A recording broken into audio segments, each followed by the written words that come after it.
프란츠 리스트 이야기, 거장의 자비. 프란츠 리스트는 음악 역사상 가장 완벽한 피아니스트로 불립니다. 그는 당시 악기의 한계를 뛰어넘는 초인적인 기교를 선보이며 피아노 연주를 하나의 종합 예술로 격상시켰습니다.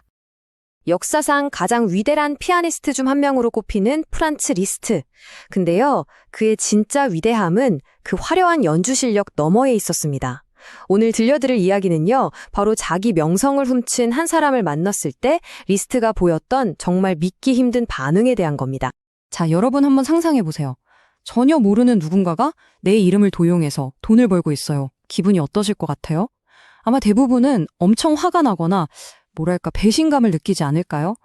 오늘 우리가 함께 살펴볼 이야기는 바로 이 아주 곤란한 상황에서부터 시작됩니다. 이야기의 첫 번째 막입니다. 거장의 기묘한 발견. 배경은 19세기 유럽의 어느 작은 가을인데요. 여기서 리스트는 정말 예상치도 못한 일과 마주하게 됩니다. 이 이야기의 무대에는 두 사람이 등장합니다. 한 명은 유럽 전역을 뒤흔들던 당대 최고의 슈퍼스타 프란츠 리스트, 그리고 다른 한 명은요, 그의 이름을 빌리지 않고는 당장 먹고 살 길이 막막했던 이름 없는 한 피아니스트였습니다. 정말이지 모든 게 정반대인 두 사람이었죠. 조용히 좀 쉬려고 작은 마을을 찾았던 리스트.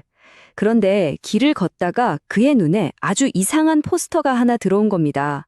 바로 자신의 제자가 연주회를 연다는 광고였어요. 리스트는 고개를 갸웃했겠죠. 어라? 내가 이 조그만한 시골 마을에 제자를 둔 적이 있었나? 아무리 생각해도 그런 기억이 전혀 없었거든요. 대체 누가, 무슨 이유로 자기 이름을 쓰고 있는 걸까요? 두 번째, 거짓이 진실이 되다입니다. 자, 이 예상치 못한 만남이 과연 어떻게 한 사람의 거짓말을 진짜로 만들어버렸을까요? 리스트가 마을에 왔다는 소식을 듣자마자 이 여인은 정말 가슴이 철렁했겠죠. 그녀는 두려움에 떨면서 리스트를 찾아가 무릎을 꿇습니다. 그리고 눈물로 모든 걸 털어놔요. 아픈 아버지와 어린 동생들을 먹여 살리기 위해 어쩔 수 없이 선생님의 이름을 빌렸다고 말이죠. 보통 사람 같았으면 아니 당신 뭔데 내 이름을 팔아 하고 불같이 화를 냈을 거 아니에요? 그런데 리스트는 달랐습니다. 그는 화를 내기는커녕 잠시 침묵하더니 정말 모두의 예상을 뛰어넘는 반응을 보입니다. 리스트의 행동은 정말 놀라웠어요.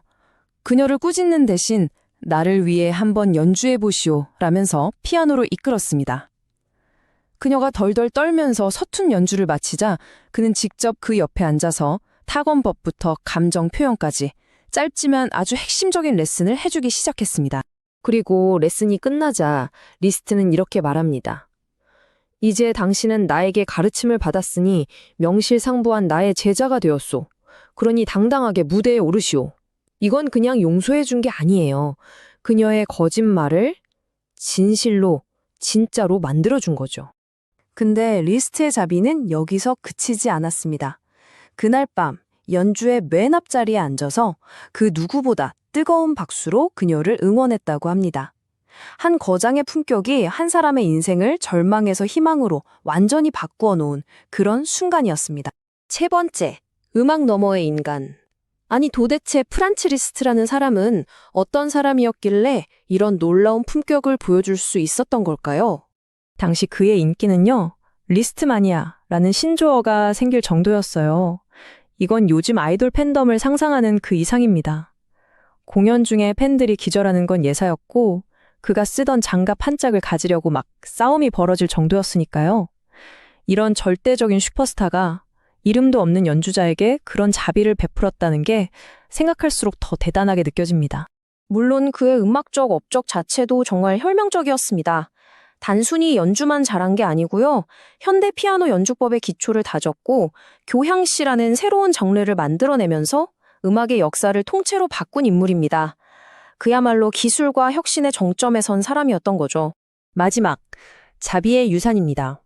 결국 리스트가 우리에게 남긴 것은 아름다운 음악 그 이상이었습니다.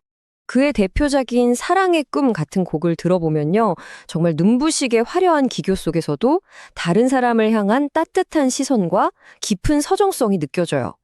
결국 그의 음악은 곧 그의 인품이었고 그의 삶 자체였던 셈입니다. 남의 잘못을 용서하는 것이 사랑의 전주곡이다. 리스트가 남긴 이 말 한마디가 오늘 우리가 나눈 이야기의 모든 것을 설명해 주는 것 같습니다. 그는 자신의 철학을 그냥 말로만 한 게 아니라 삶으로 직접 보여준 거죠. 맞습니다. 우리가 리스트를 거장이라고 부르는 진짜 이유는 단순히 손가락이 빨라서가 아닐 겁니다. 한 사람의 실수를 너그럽게 덮어주고 그 거짓말을 진실로 바꿔준 그의 따뜻한 마음, 그 깊은 인간의야말로 그를 진정한 거장으로 만든 힘이었습니다. 리스트의 이야기는 오늘 우리에게 이런 질문을 던지는 것 같아요. 당신의 너그러움으로, 당신의 자비로 새롭게 이야기를 써내려갈 수 있는 사람은 누구인가요? 어쩌면 우리 주변의 누군가에게 우리 스스로가 작은 리스트가 되어줄 수 있지 않을까요? 남의 잘못을 용서하는 것이 사랑의 전주곡이다 라는 말처럼 리스트의 삶은 그 자체로 하나의 아름다운 교향곡이었습니다. 우리도 누군가의 실수나 허물을 비난하기보다 거장의 넉넉한 마음으로 그 부족함을 채워줄 수 있는 따뜻한 사람이 되면 좋겠습니다.